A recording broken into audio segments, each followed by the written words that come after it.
welcome to this international slash global edition of the Her Hoop Stats podcast. We are joined in London by my guy right here, Richard Cohen from the herhoopstats.com. And Richard, first of all, welcome. And what time is it in London right now? It is just past 3:00 in the afternoon. Oh, that's not too bad. Okay, so we're not waking you up to do this in the middle of the night or anything. Okay. Oh no, it's the games that keep me up in the middle of the night, not the recording. I love it. I love it. And I know a game that may have kept you awake last night was the Minnesota New York game because it's been like a mini playoff series and they just played a couple days ago. Minnesota had gotten the best of New York 3 times in a row, but last night was something different. What did you see in that game? I mean, I've said it on social media after the game. I hate the old trope of one team wanting the game more, but you could feel from the start that New York did not want to go 0-4 against a team that they could easily be playing against in the finals or at least in a playoff series at some point. Mm-hmm. They looked like they had a little bit extra desire to get that game over what Minnesota felt putting in. And you know, the ball went to Jonquel Jones more than we've seen in some of their previous games. They, especially with Stewart out, New York need to remember that Jonquel exists more than they sometimes do, because she can just get them rolling. She's so hard to deal with, and that opens it up for everybody else. And then beyond that, Sabrina Ionescu was breaking down the defense. I mean, she only shot 5 of 18, but she set up everything that they needed because everything was rolling through her. It was her getting past her man at the point of attack, and then where the ball went after that, whether it was her getting the assist or then the ball moving on. Because against that Minnesota defense, they know their principles, they follow them, they're consistent. That's why they've got comfortably the best defense in the league this season. Right. But you have to keep moving the ball. It has to keep moving around because they will help. They will help a lot. And they'll trust their rotations to recover and sort of fill in the gaps that they leave behind. So you've got to find those gaps and you've got to get to them and take the shots that are open when the ball moves there. And New York did that last night, and Minnesota could never quite get even with them once they fell behind in the first. Right. And I mean, Nafisa didn't play in the 3 games in this matchup between these two teams that Minnesota won. So there's like this, like you said, an extra added drop of pride in that moment for New York to come in and play with some force. But what has Emma Mieseman meant for New York? I know you said JJ, had to get the ball a lot more touches, and she did that. Sab, just 5 of 18. But boy, if she had gone 4 for 18, that last shot, it's when she made the shot. So those 2 players in particular, especially Emma Mieseman, what did you see or what have you seen since she has been inserted to the roster? And then for Sabrina, like you said, like she's going to draw more defense, whether she's making or missing shots. But that dagger triple was just mean, man. She was tough, as we know. I mean, this isn't a mystery for us, though. Yeah, I mean, Ionescu makes big shots, wants the big shot. You need a player like that in the modern game. You need a perimeter player who can create their own shot whenever you need them to at any given moment and hit it. And yeah, she's going to do that for you. Mieseman's was always going to be a smooth fit wherever she decided to go because she's such an unselfish player. She can basically do whatever you need her to do. And she's played on these star-studded teams in Europe as well, often when coming in mid-season or when the rosters rotate at different points in the year. So your role changes. So she's used to having to come into a team where you learn the system quickly and you just have to play basketball. They keep talking about how many practices she's had during all of their games. I think it's up to 2 at this point. So she's learning more from playing in the games than she is from practice or tape or anything like that. And yeah, she just does what she does. She makes shots. She moves the ball. She's a good passer. She's going to fit in with the chemistry of any given team. She's not going to be a me first kind of player. So yeah, she does what they need. And obviously this team needed a big as well, whether it was going to be someone who on the star level of Mieseman or just someone who could fit in. Because with Stewart out, Sabally out, now Harrison on top as well, Burks missed time. Somebody had to come in and give them good minutes. And yeah, if you can add someone who's basically an all-star coming in, then that's even better than just having to find someone off the street who got cut in training camp or anything like that. Yeah, no doubt about it. I mean, I'm very familiar with Emma Meesseman as she came into Yeah. DC, the 19-year-old, and ended up, obviously being the MVP of the finals in 2019 when the Mystics won it all. So, it's just very intriguing to me to see her seamlessly just convert her skill set into a team like that midstream, mid-season, but also Stewie may be back. We don't know. We haven't heard of a solid date on that or specifics on her return. But boy, when she does come back, and Niara Sabli, when she comes back and everybody else gets healthy, what do you see that looking like with Mieseman, with JJ? Because JJ missed a lot in the front end of the season, and now Stewie kind of missing after the All Star break, missing some games here now. And now Niara has been in and out, kind of fluctuating throughout the season. But how do you see all of them just whole as a group headed into the playoffs? And will they need time to continue to develop that chemistry or redevelop that chemistry, like with Mieseman and Stewie and Niara, having to catch up to speed? Or do you see that still everything being forward motion?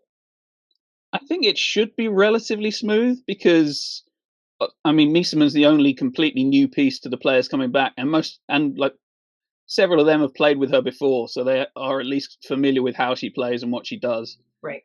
The the interesting bit's going to be how Brondello uses them all once she's got all of these options, because it gives you great depth. Because you're going to the bench and you're bringing a like top 20, top 25 player off the bench in the world when you're going against other teams' second units. Right. It's going to be interesting to see whether we get like, does she use them all together? Do we see like Stewart at the 3 alongside Mieseman and Jones inside? Mm-hmm. And then you could play Fibic at the 2 with Ionescu, and you got an incredibly long lineup with an awful lot of arms in passing lanes. And yeah, that's going to be hard for anyone to deal with defensively. Yeah. But I think the main problem is just the amount of depth that creates, is that everyone can go hard while only playing like 25 minutes a night if that's all you need them to. And then you see which lineups work and stick with it on any given night. Yeah, I would not be mad to be Sandy Brondello with everyone back in the chess boxes. You could just take out all the chess pieces. I understand that as a former coach, so that's going to be fun and something obviously to keep an eye on. But with Minnesota, Napisa Collier, she's probably on the precipice of returning after that ankle injury. What do you see them learning, and what do you think they gleaned from the game last night against New York? I mean, that might have been good for them in the long run, that they now get to see what New York can do to their defense. They get tape of that. They get to come up with their own tweaks. It's like the first stage of a playoff series. If you're going to run into this, you see game 1, and then the coaches come up with something for game 2 and everything that follows. Right. I think one of the important things we've seen in this run, and especially the games against New York, is that Cheryl Reeve might actually trust Maria Kliandakova to play some minutes for her, and that gives them a true big, someone with distinct size that might be able to do a little more against John Quell than Shepherd or Smith, if you actually need someone with more size in the middle. Because Cheryl has usually quite a short list of players that she actually trusts to play in games in meaningful moments. Mm-hmm. So you have to earn that. Absolutely. You have to get there. And yeah, if Kliendakova's added on to the end of that group, that could be big against New York. And they're going to need more from Kayla McBride than they got last night and in the previous game until the last few minutes. She's a huge part of what they do, and they can't just consistently rely on Courtney Williams pulling up from 18 feet every single possession. The ball has to move. They have to get more from that. And obviously, Fee coming back changes everything. But this has always been a team unit, and they move the ball and they use their pieces. And that's why they've managed to continue winning games even without Collier. They haven't needed their superstar to stay in the number 1 seed comfortably. And they can reduce minutes and keep everyone rested for the playoffs. Because they're still comfortable in number 1 even after losing last night. That's not going to be a big issue for them. Yeah, they're still in a comfy, cozy spot there in the number 1 spot in the league right now in the power polls. But yeah, the stud buds, man, I'm a fan from the All-Star game and all that. I think everyone is at this point. That's a long list. Yeah. was fun. But then I saw Kayla McBride. She had some pink braids braided into her bun, and I was like, oh, it was really cute. But I don't know. I like their synergy. I like, with Yeah. McBride, like you said, taking some pressure off of everyone with her ability to stretch the floor as she did, in the previous game right before last night's game against New York, where she was just blistering the nets and shooting the leather off the ball there towards the end with some daggers. But I think that's going to be something intriguing to watch, just the rotations. And I know when you said trust, I mean, I felt that to my core because I coached. So it's like you got to be able to trust that everyone is on the same page. And it's not always about the offense, right? It's about the matchups that you're going to see on the other side on the defensive end. Like, how do we look defensively, right? And I think that's what goes into rotations a lot for coaches. And I think from the outside looking in, and not for us because we watch a ton of basketball, but I'm just saying, like, fans may just say, well, she can score 20 on any given night, right? But you have to look at the big picture of the game and understand what the matchups and the defensive schemes look like with the five players you have on the floor. And yeah, she's a bucket, but is that matchup good for the team? And I think that's what it boils down to. So when you said trust, I went through all of that in my head because I remember how tough that was because you love your kids, you love your team, you trust that, they come in every day at practice and they go in and they're working hard, they're getting busy, and you love that energy from them. But when it comes time to win games, boy, that rotation tightens up a little bit because for me as a coach, I remembered like what they were doing on the defensive side, right? I'm like, Yep. I know you probably scored 4 buckets in a row right here in our practice scrimmage and all that stuff, but you gave up 5 on the other side. So guess what? When I'm looking to sub you in the game, I'm like, I like winning. It's gonna be all right. Like we can't substitute having any kind of you know fallout there on the defensive side. I was gonna say Uh, something. Well, you can't have that. Oh, it's the Something Matt would have had to bleep. Yeah. what'd you say? Something Matt would have had to bleep. You might have been thinking about No. saying there. Yeah. Well, I'm a preacher's kid. It wasn't going to be bad, but it was going to be, a little zinger. But I like winning, right? And I like having players that you can look at, point to, and know what you're going to get. And that's why consistency is such a huge thing for coaches when it comes to trust. And it's consistency on the defensive side that makes So, a yeah. world of difference. So I get it. So it's not an easy task, I will say. I will say. And even when Cheryl Reeve coached the USA basketball team, I know that was hard too because, oh my God, you're looking around the room and you're seeing multiple gold medal winners and all these elite level athletes, and you have to rotate them. The same for the men's USA basketball team. I mean, that's a big task, but I think when it comes down to it, it's all about the defense. Yeah, I mean the bedrock of this Minnesota team is their defense. Absolutely, they've obviously gotten a lot better offensively, and you can just throw the ball to Fee and wait and watch her score when you need to. Yeah. But yeah, they're built on their defense. That's why Diamond Miller ended up out of the rotation and getting traded was because Cheryl Reeve didn't trust her to do what she wanted her to do on defense and follow their rules.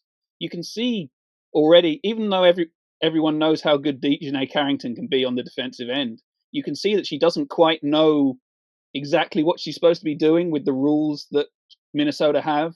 That the rotations break down a little when Mhm. she's out there because she's not flowing to exactly the spot that everyone else expects Okay. people to move to when it's McBride and Carlton who've been in this system for years and know exactly what they're supposed to do under the rules.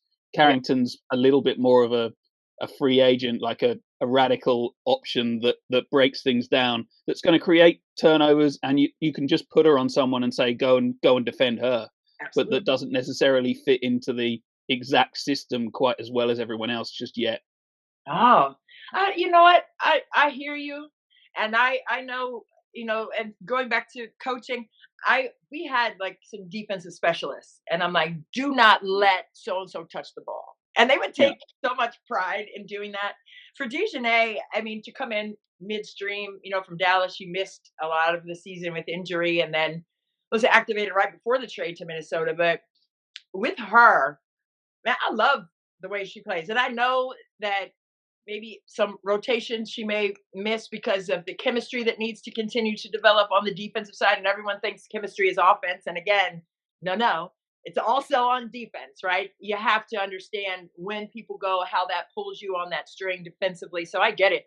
But I love the fact that she stays organic with it. Sometimes she's going to shoot the gap and get that outside hand, and then they're off to the races because she just takes a gamble on it. So I trust that she's going to make the right choice. And although she may not get in rotation every single time, like on that second side or whatever, and not pulled in tightly enough in gaps or whatever, sometimes, but everybody does that. But I think for her, I think she brings a specialty on the defensive end because she's so organic with it. And because as an opponent, if I'm coaching against a player like Dejanay Carrington, I'm a little nervous if I'm throwing the ball in her area. I'm just saying, like, I'm Yeah. not going to feel very comfortable having to play against a player with that kind of fire in the belly. So I get what you're saying. And I know it will continue to develop for her, the chemistry and all that stuff. But I'd rather have a kid who I could throw out there and say, go get her. And she gets her. You know what I'm saying? Like she locks somebody down, like she wins the matchup. Like I want Yeah, to have that level of faith in their skill set on the defensive side to lock somebody out.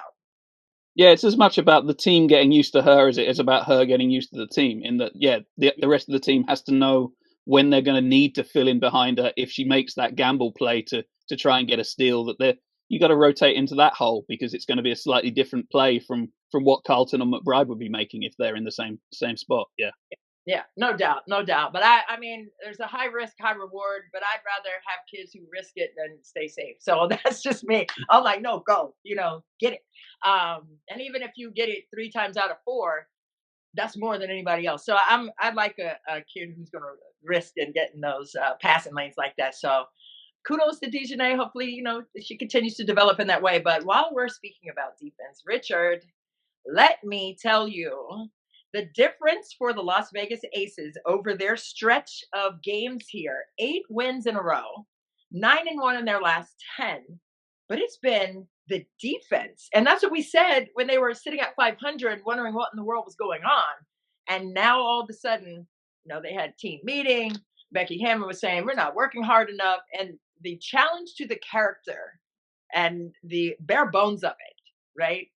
It was defense. And we've seen that materialize for the Aces and the game against the Atlanta Dream. I mean, that was such a great game. And it did have another game that was like another playoff feel game as we're in the final chapter here of the regular season in the WNBA.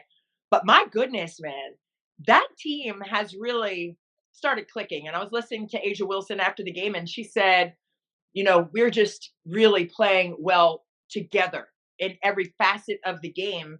What are those facets to your estimation, and what needs to continue for them to continue to rise up in the power rankings?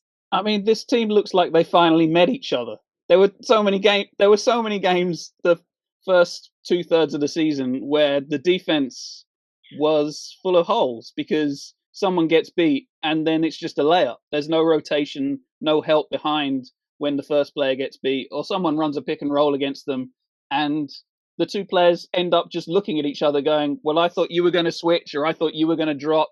And it felt like they were playing two different schemes between two different defenders. And somebody was either screwing up or someone didn't know what they were supposed to be doing, or both.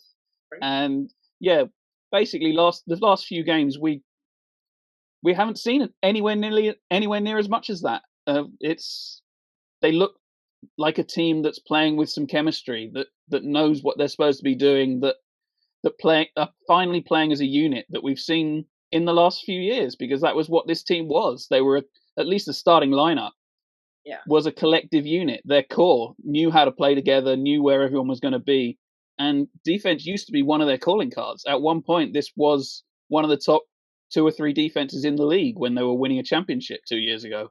Right. And yeah, most of this season it has not been. And yeah, the last 10 games or so, it's something's clicked. The numbers still don't look that great defensively, but that's because if you look at that whole unit, you have to include the Minnesota game where they lost by 60. So that kind of throws it off if you're just using that collective period of time. If you can take that one game out, then this is a side that's finally clicked and finally found something, and people are going to be scared of them now in the playoffs.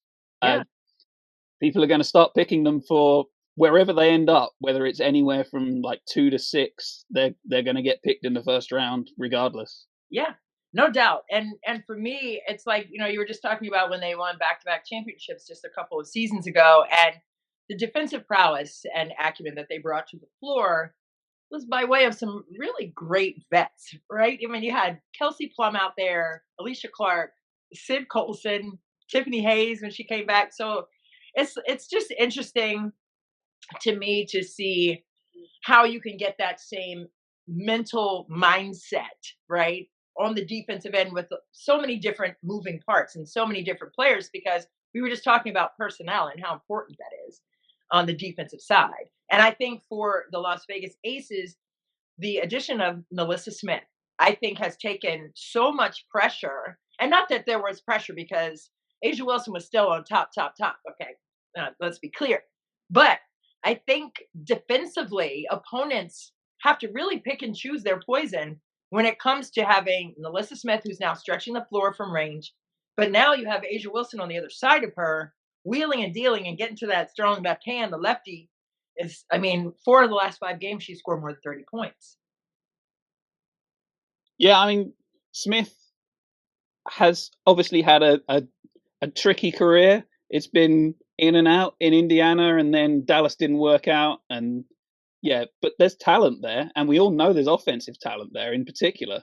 Right. And that when you've been working with Kia Stokes, who teams basically ignored on the offensive end, and it became 4-on-5, that has absolutely opened things up for Asia. And we've seen once Smith took a little while to settle in, but yeah, and they've got her playing hard defensively. There are still mistakes here and there because some of it's down to instincts, but she's playing hard. I thought what they did last night, there was a chess match between Becky and Carl Smesko, which was really interesting in that Atlanta game. They started out with they've gotten more and more comfortable Chelsea Gray guarding 4s on the opposing team. So they're using her on the power forward.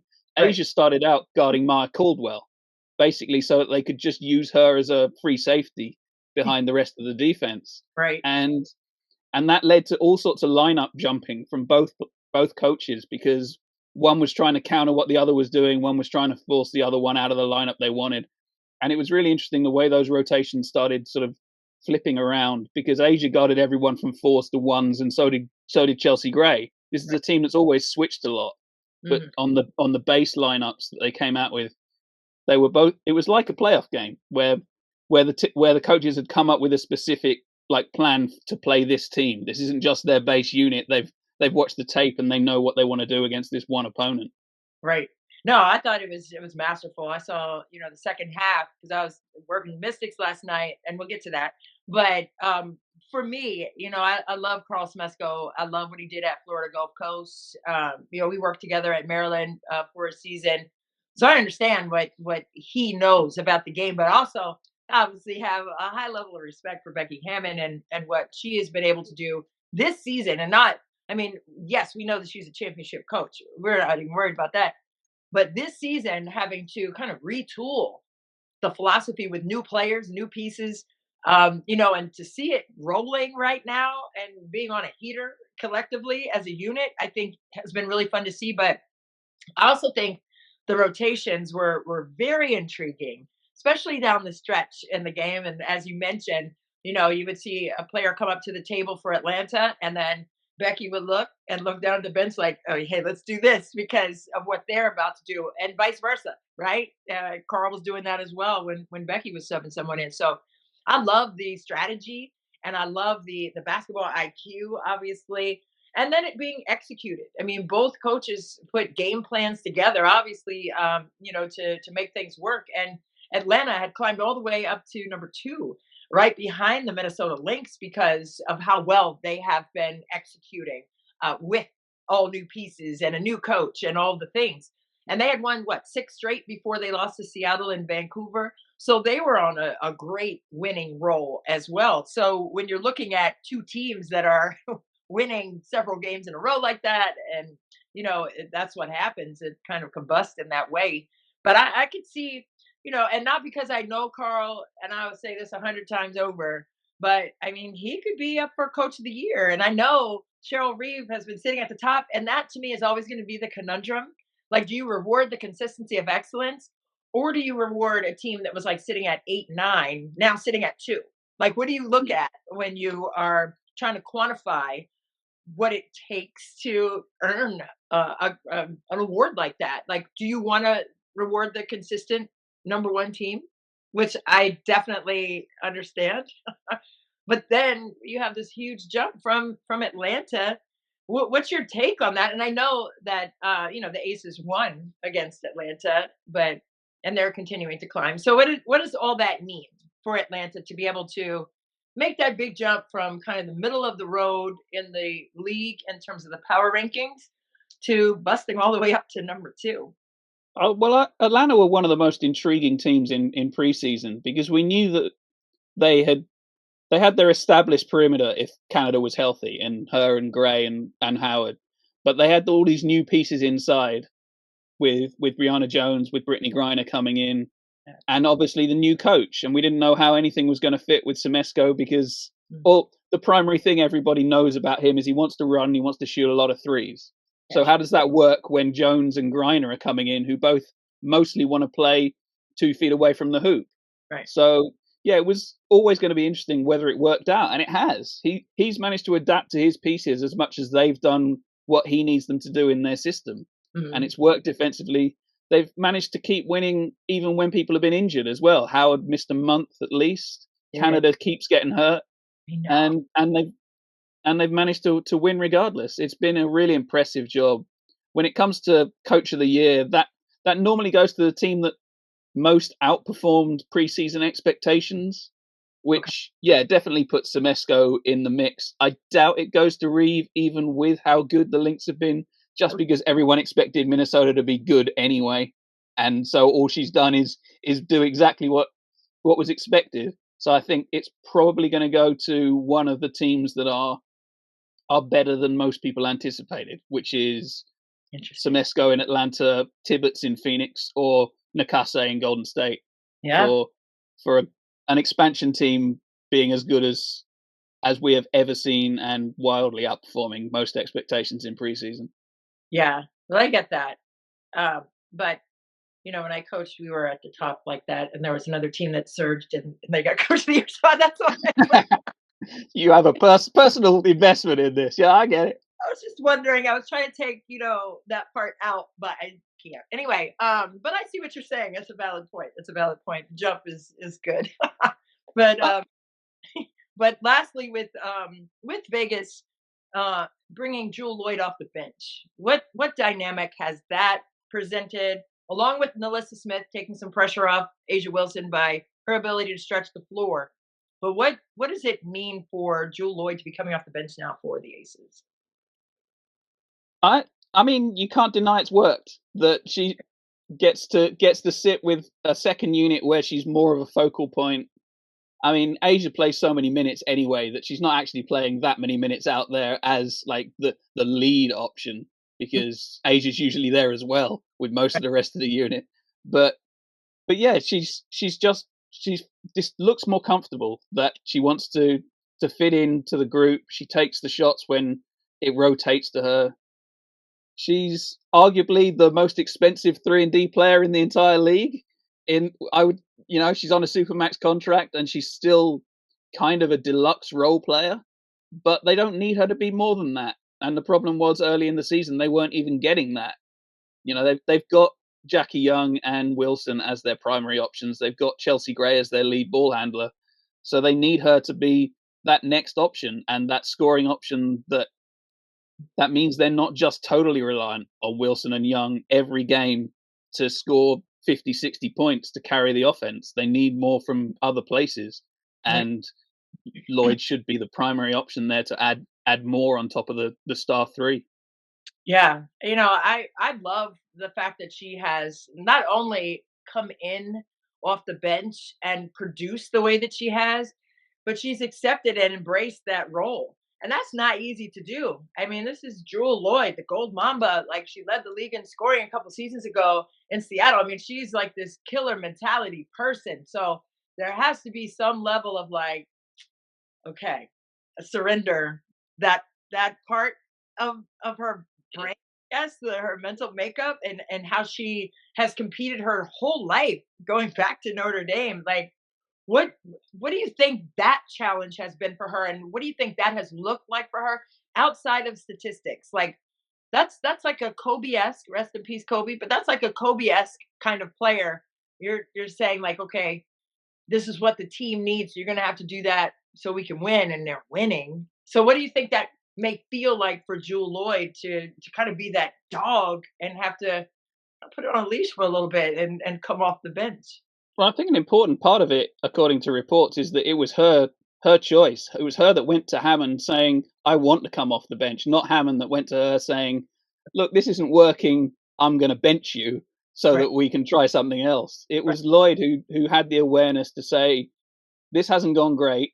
mm, Let's try something else. Let's see if I can play better coming into a different spot in the rotation and not necessarily having the same responsibilities that she would normally in that role that she used to have with Seattle, with Notre Dame, where she's been that primary option, right, where she can come off the bench, she can see how the game's going and do what she needs to do from that spot instead. Yeah, I right. think it being her choice is a lot different from a coach saying, "Yeah, we're going to start Kirsten Bell over you. Go sit down." Yeah. Yeah, I understand that too. But I mean, there had to have been a mirror moment Yeah, for that decision to be made. God. And I wasn't, super athletic, but I was super competitive, I will say. And I know the mirror moment when Jewel Lloyd came to decide that it was best for the team that I come off the bench, and how she said that to herself in the mirror, man, I'd love to be a fly on the wall to see that and to understand what that took for her.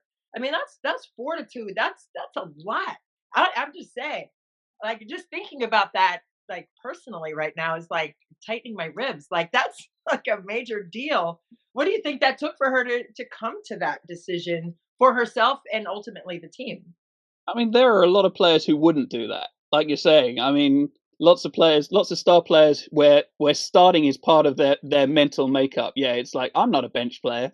I am not doing even when like they're late in their career and maybe they should be a bench player by that point. It's still a point that I want to start even if you're going to bring me off early and I'm going to play 15 minutes. I'm still a starter.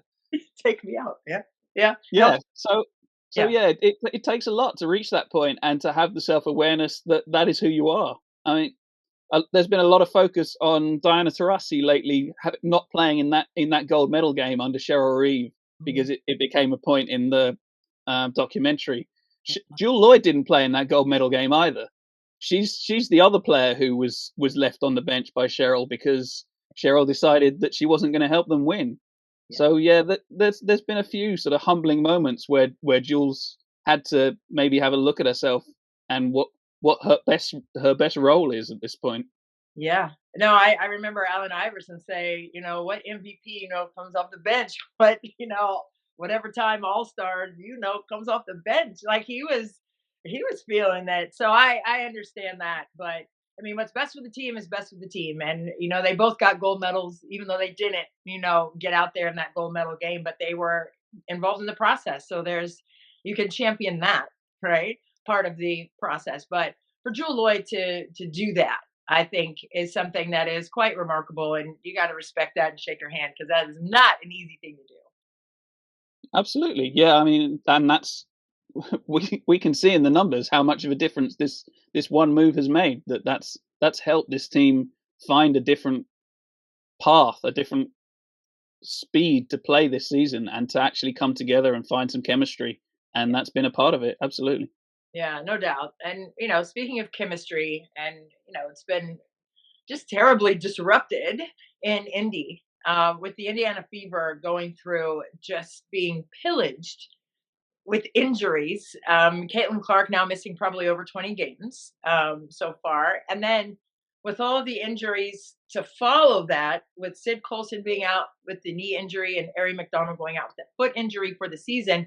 And now, unfortunately, Sophie Cunningham going down with the left knee injury with a torn MCL, they reported recently. Gosh, I mean, What does Steph White do? Because, she was emotional in that overtime win the other night over Connecticut after the game and just saying she was so proud of the team and how hard they fought. They were down 21 and fought back and slugged it in the overtime and got the win.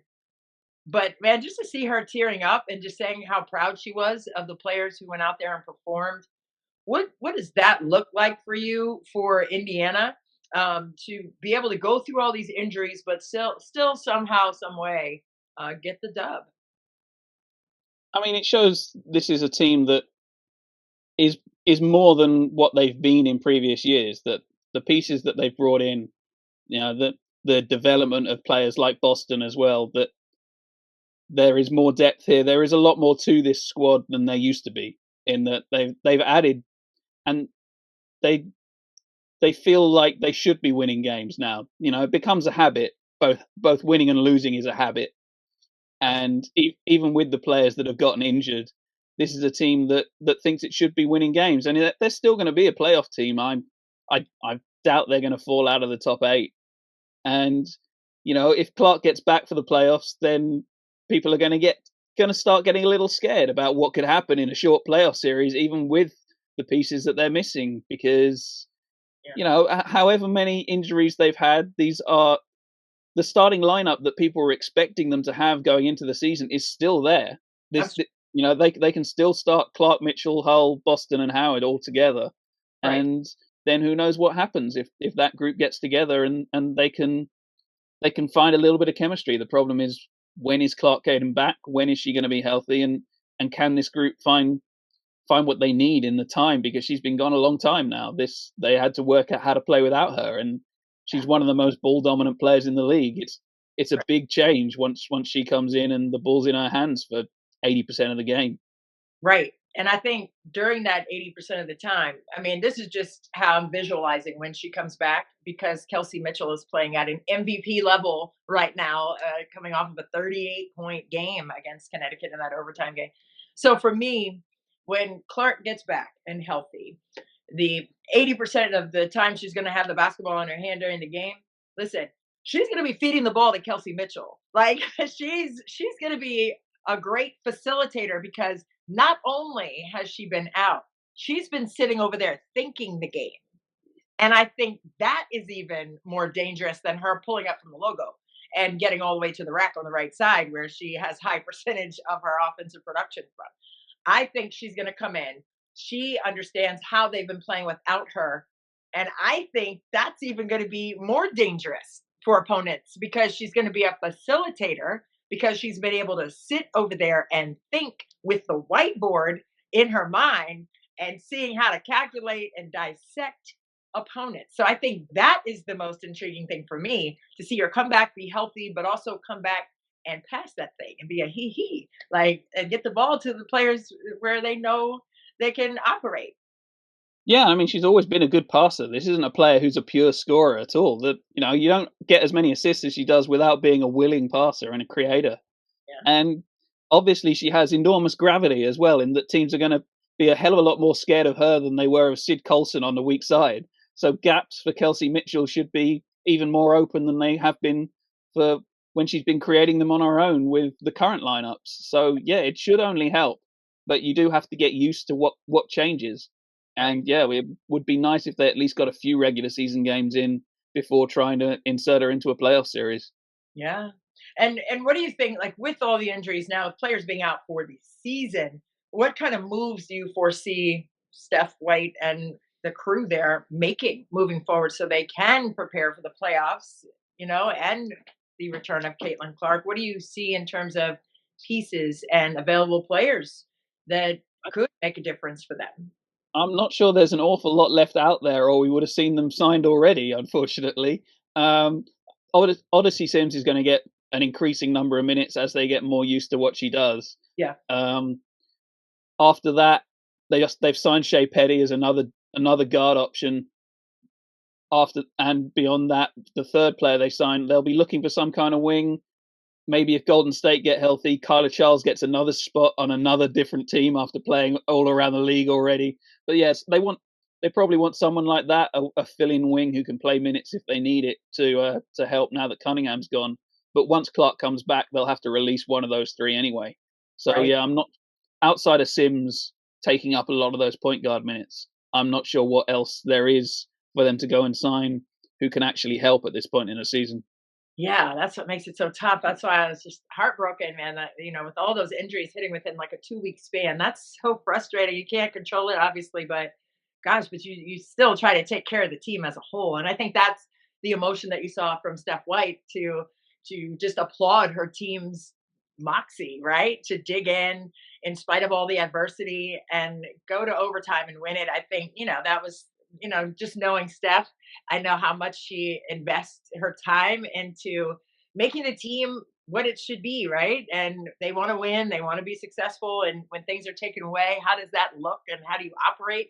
But how do you lead in that moment? And I think that was just a really beautiful team moment that we were privy to take a peek into in that locker room to see that occur there. But and like you said, Kyla Charles, I think she's on her third 7 day with the Valkyries, and I don't know, if they'll sign her for the remainder of the season, but that's yet to be seen. But Indiana team, definitely that I'm looking at in this last little stretch of regular season games to see what a healthy Clark looks like after she's been sitting over there maniacally organizing herself mentally.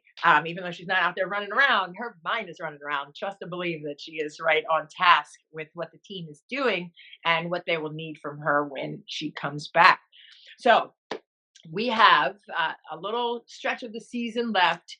Are there any dark horses that you see that are sitting maybe right outside of the playoff picture of those 8 teams that could make a run to being into the playoffs this year? Who do you think that could be? I mean, if I'm honest, I think the top eight is probably going to stay the top eight. But we have LA and obviously your team, Washington, who are just on the outskirts. If they can Yeah. put together a small run here for their final run streak of games, the Mhm. teams in sort of sixth, seventh, eighth have lost enough games to give them hope. That and LA have put enough wins together to get involved that they Right. could sneak in. But I do think the top eight, with Golden State and Seattle currently in seventh and eighth, are probably going to be the 8 playoff teams. Okay. Um, I mean, you're near Washington, obviously. Mhm. Um, do you think when they traded away Sykes, do you think that's kind of a signal to the team? We aren't fully invested in making the playoffs this year. We don't mind if you miss the postseason this season and sort of look towards future years. Do you think that was a signal to the squad?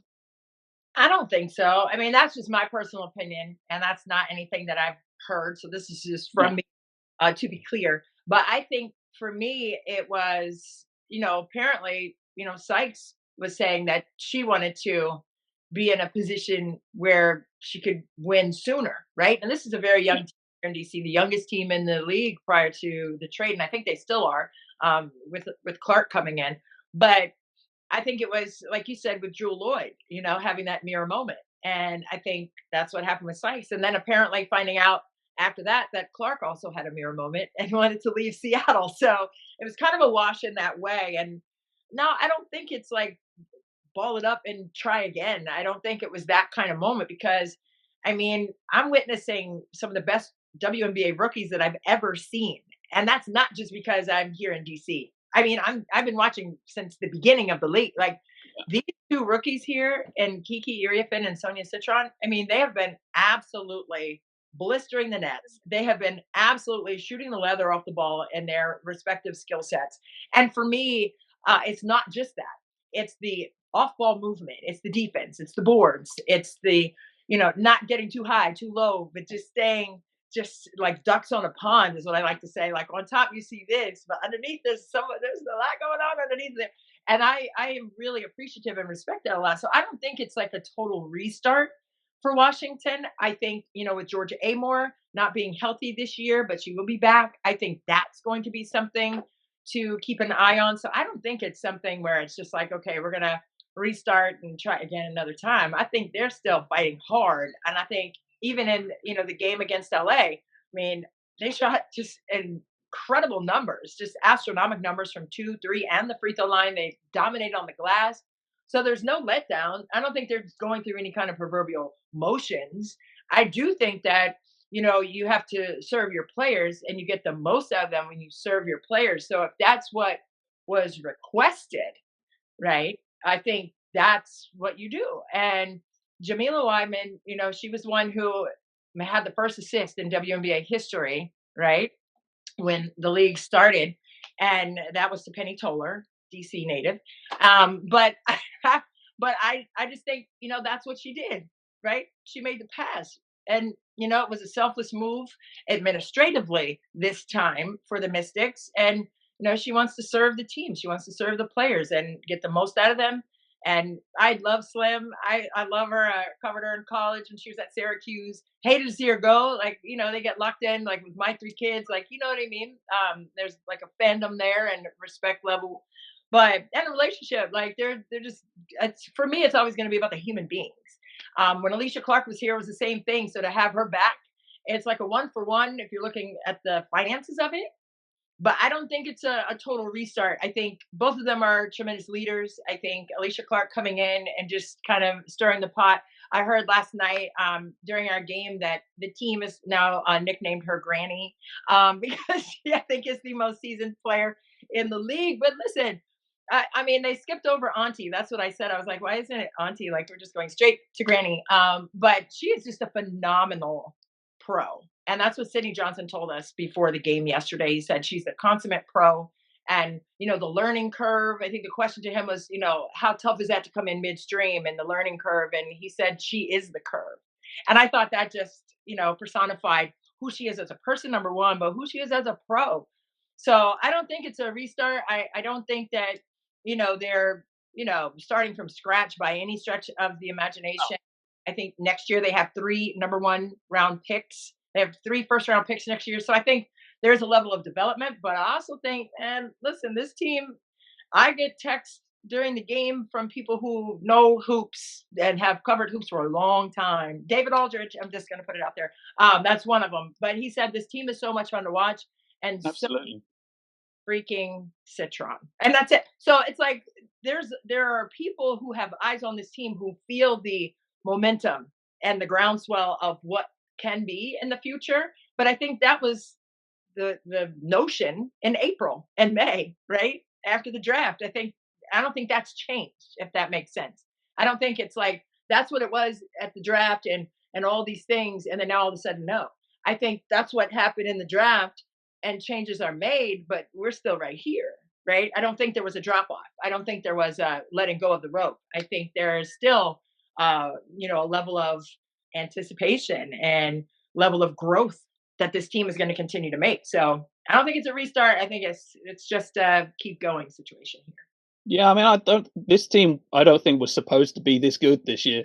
That, when you think you're going to be building around 2 rookies who are coming in, or 3 when they're expecting Amor to start. But yeah, this was supposed to be a rebuild year, and Sydney Johnson has done an incredible job. And as you say, this team's been enormously fun to watch. Citron is outstanding. Would be winning Rookie of the Year in a normal season. It's going to be a debate with Beckers because Beckers has missed some games. I think if they played the same number, then Beckers probably wins fairly comfortably. But because Beckers has missed like 7-8 games more than Citron, you can start to argue it out with how good Citron's been consistently and barely missing a game all season. Yeah. So yeah, it's been a lot of fun watching Washington this season, and it's going to be interesting to see how good they can be with a load more youth coming in next season as well. Yeah, this is going to be a fun team, and yeah, I envy how close up what look you're getting at them on a weekly basis. Oh, listen, hey, I'm just tethered by the headset because it's like this half the time because I'm trying to stand up because I'm like, oh my god, like plays are continuing to happen that just mesmerize me, and I love the game. So it's just like it's very difficult for me to sit and seat belted to the chair there with the headset on. It's like really tough for me. But I will say, since you kind of alluded to it, I would like to have a little debate about who could be the Rookie of the Year this year. And I know that it's kind of like a internet fire when it comes to this conversation because of what you said, right? With Paige Beckers missing. a chunk of games at the beginning of the year. But then how she has just seamlessly come in Dallas and done what she always does, right? PB with the J, that's what I call her. She's amazing, and she can make plays. She's more obviously a playmaker and initiator, but can also obviously score the ball with ease. But then you have Sonia Citron, who can basically do the same thing. So are we looking at apples and oranges here in terms of skill set? And kind of what we were saying about Coach of the Year, right? Sonia Citron has been consistent all season long and doing all of these things. And so has Kiki Iriafen for that matter. I mean, she had 4 double doubles to start the season. She just had another double double over the weekend against LA. So I think for me, what is the formula that you would use for figuring out who best earns, because they both deserve it. So let's be clear. Who best earns Rookie of the Year this year and why? Well, that's putting me on the spot. Okay. And Hey, no, I no, don't. no, no, no. That's a perfectly reasonable place to put me. Let That's me go that's back. fine. No, because I wouldn't want to be put on that spot. So I get it. Okay, let's go back. Let's go back. Let's go back. Okay, let's just set the table for what they've done. And you don't have to call it. How about that? Let's set the table for what they've done for their respective teams. So Paige Beckers has done A, B, and C for Dallas. Sonia Citron has done A, B, and C for Washington. Because I wouldn't Well, I want to think guess that. I apologize for that. Because no, I that's went off fine. that hot light over my head. So I just did that to you, and I'm sorry. That's fine, especially as the league still hasn't given me a vote. So what I say Oh, doesn't matter anyway. So that's fine. Once the league actually gives me a vote, maybe I'll take that more seriously. Uh, we gotta work on that. We'll get there. We'll get there. no, I mean Beckers has established herself as the leader of this team in Dallas, I think, which is hard to do when Enrique's been there so many years and has been the star of this team and the primary controller of the ball. Yeah. And I think what you're wondering now is first whether Enrique would even be protected in an expansion draft, and then after that whether they would trade her even if they protected her. This is Becker's team now, and she controls the ball. She runs the offense. We've got the mid-range game that everyone's already falling in love with. If you're a traditionalist who loves the mid-range jumper, she's going to be the one everyone's talking about for the next 15 years as the holder of the mid-range game. Once Courtney Williams retires and everyone can move on from her, it's going to move on to Beckers. She's tough. Yeah, she's just been that good. She's done exactly what everyone thought she could do coming into the pros, and it's been incredibly impressive, especially if you know the history of guards coming into this league and how hard it can be as a rookie guard, because the people who've only been here a couple of years saw Clark last year, and that's sort of their basis for what they're expecting from rookies coming into this. But those of us who've been around a lot longer, we know how hard it is as a primary ball handler coming into this league, that it's very difficult to take that step from college into the pros. Yeah. And Beckers has done it really smoothly whenever she's been healthy enough.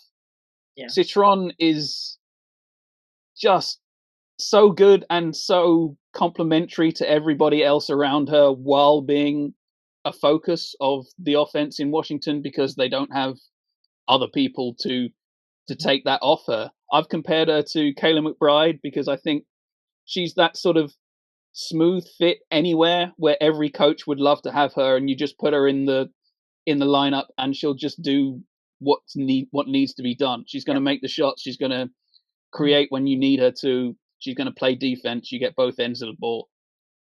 Also, Washington are one more. If people want to include that as part of their criteria for a vote like that, it doesn't tend to matter that much in Rookie of the Year because you're normally talking about players on bad teams. Okay. So wins don't normally sort of go into the voting that much for Rookie of the Year, but yeah, Washington have been involved in a playoff chase, so more of her games have mattered. Dallas are playing a lot of games where does it really matter if they win or lose? Only really in the lottery odds is the only reason where that's mattering anymore. So yeah, I would not blame anyone for deciding to vote for Citron instead of Beckers at this point. I hear that. And, to your point about, point guards or ball dominant guards, making that transition from college to pro. I mean, we saw Kelsey Plum struggle with that. We saw Yep. Skylar Diggins struggle with that initially, and they'll be the first to tell you. So I'm not shading either one of them. I love them to death. I just know, like you said, we've seen a lot of rookies come in and have difficulty in their first seasons. And whether that's, injury in and out, but also, you're seeing quicker closes to the basketball. You're seeing blitzes with bigger bodies, right? And quicker bodies. So I think that adjustment is difficult. But to see these rookies come in pro ready and ready made for those kinds of moments, but also both of them possess a little more size too with Citron and Becker. I mean, they have better vision because they are a little taller than Plum and Diggins. But still, I think there hasn't been that same level of push through and struggle that those two saw, right? So I think it's really interesting to watch that continue to unfold. But for me, I always try to think of, okay, best player on the best team should get it. I don't know, but it's just everyone has their own way. But it is a feel, and there's no like set formula, which I think would also help. Like this is what this this award is going to be based upon, right? But then if you don't give like an actual formula to go through it, like I took stats in college and there was like these big long numerical formulas. It drove me a little batty, but I made it. But if we had something like that for these awards, it would be better because now you have this cornucopia and everyone has their own thought process in their own formula, and then it The comes out. league, the league, the league doesn't want there to be a formula because they want us all to be having these podcasts and writing these articles and debating over who should win it. If there was a formula, we just plug the numbers in and then you hand it to the one who wins there. No one needs to write anything. That's true, but I don't know. Even still, I don't think it should be purely. Even though I know we're on the Her Hoop Stats podcast, so sorry, Aaron, not sorry. But anyway, I think it should be more based on impact, right? And yes, you want to have the analytics involved, and we know how analytics are in the game and how they tell the true story. They do. But with that being said, I think that as a coach, former coach, I think that it should be how do you impact the team in terms of wins and losses? How do you impact the team in terms of your plus minus? Like, what does that look like? So I know for a fact, like with Sonia Citron, maybe she's having an off night shooting in the first half. There was a game she had 1 point in the first half, and then she had 18 in the second half, and ended up with like a plus 12, plus minus. I'm like, and she was in the plus, she was like plus 7 or something with 1 point. So it's like she's doing more than scoring. So I think it has to come down to the impact that you have overall, like not just your ability to score, not just your ability to make assist or whatever like that. I think it's all encompassing. I think it's deflections, I think it's defense, I think it's block shots and all the other things that go into the plus minus formula. But I think it's just interesting to me to see how people come up with the ideas. And I understand what you're saying. If there's a numerical formula, then we're not on here. So I don't want that to happen. But I do, I do see the beauty of the game, and for so many eyes to be on the game and they can feel and see both of the players and how they impact their respective teams. So I think either way, you can't go wrong. I mean, Jason Kidd and Grant Hill were co-rookie of the year in the NBA years ago. So I wouldn't be mad at that either because, like I said, I don't like the hot light on my head. And I think that would be, pretty cool thing too if they both got it. Yeah, I wouldn't bet on that. That takes a freak of voting to end up with a tie these days. But yeah, you never know. It's like I said, I think Beckers probably will win, assuming she plays most games for the rest of the season. Partly Right. because of the profile, as much as the performance. Unfortunately, because Right. storyline and name recognition always plays a part when anything's based on voting. Right. But yeah, I would not blame anyone for voting for Citron instead. Yeah, I feel that. Listen, I'm the mom of three, and when I traveled around a lot when they were little, if I just brought one of them something from the airport gift shop, I'm in trouble, man. All three of them getting something. We're getting everybody gets something. So I don't know. That's just me. But Well, we'll talking about everyone with their merch, do you want to show us the merch that you got last night from the oh, Washington game? oh, I will bring it out. I haven't unboxed it yet, but it is right here. So, okay, wait. I set it right here. Okay. So last night, hopefully I get through this without all being teary and mushy because I don't know, that's just who I am these days. But last night at the Washington Mystics game, Megan McPeak, our fabulous play-by-play announcer, and myself were honored with a bobblehead. I don't know if you can see it. Let's see. It's like the side of the box here. Yeah, it's And coming through. back. Is there a glare or can you see the ring light's in the way? Wait, how do I get it? There it is. Kind of there. You can see it kind of. Yep. But it says, oh my gosh, it says Trailblazing Voices on the box. And I didn't know that it said that on there until last night. And people were asking us to sign and all these things. And I said, I'm signing a million of them and I'm not leaving until everything is signed because one day no one's going to be asking me for anything. So I'm signing every single thing. So just squeezing all the juice out of the orange, but we're going to unbox it right here for everyone. Hopefully I can do this without anything breaking. or And any, hopefully you like the likeness. I mean, we've seen some pretty bad bobbleheads over the years with I, how much they actually look like the people they're supposed to be. and this is the first one for me, so we'll see. I mean, I think it's pretty good. I think it's pretty good. My favorite color pink is on there, and there she is. There's Megan on this side, and then me over here. That's Oh, not too bad. They've done pretty well for you there, I think. Yeah. can you see it? Oh, and it's like a little. It's not like super bubbly, but it does speak. So let me see. Let's see if I can do that part. Oh, I think I have to pull the little tab. Okay, now I think it'll speak for us.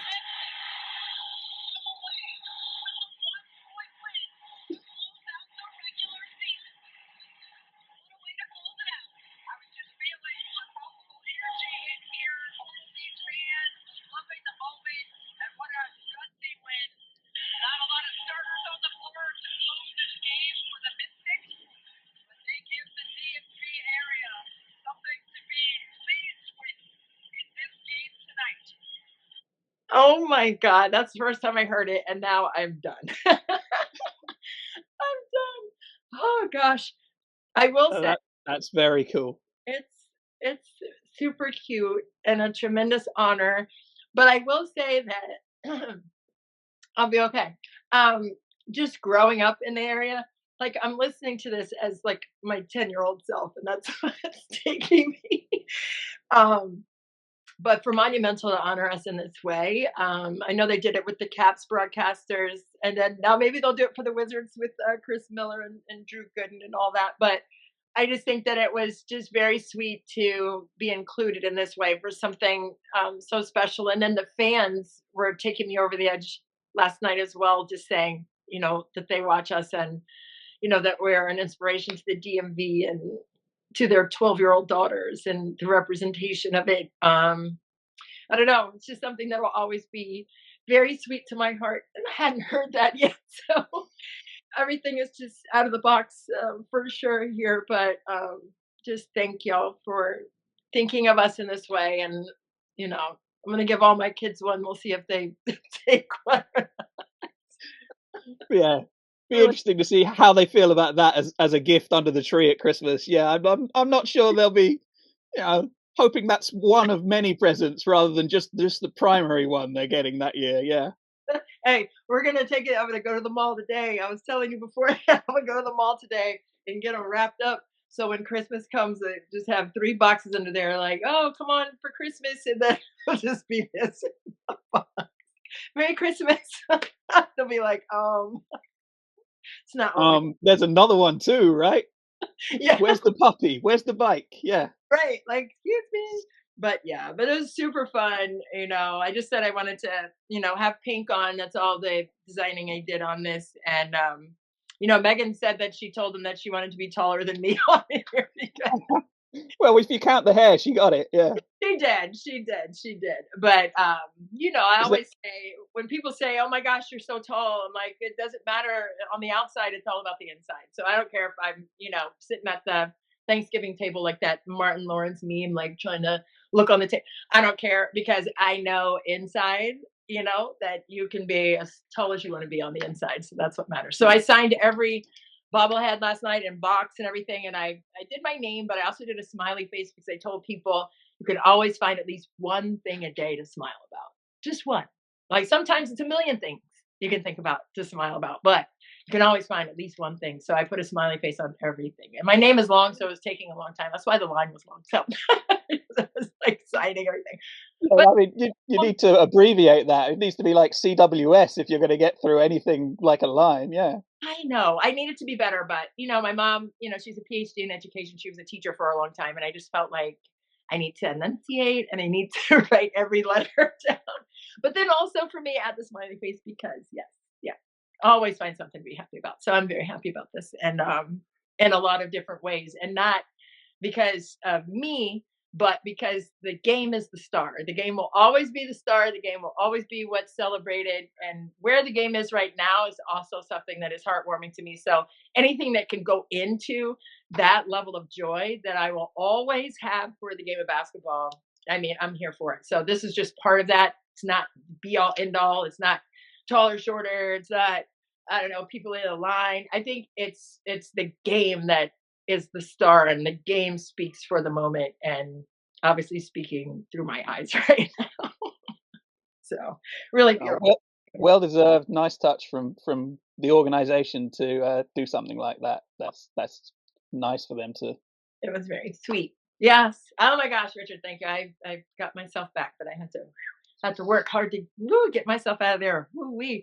But it's always going to be true love. It's always going to be first love. It's always going to be forever love, and locked in on that. So for me, it's always going to be a true deal. So I guess, is there anything else you wanted to discuss about the league, games you're looking forward to coming up? I know you're over there in London because we are global over here, the Her Who Stats podcast. So is there anything that you foresee in the next couple of games?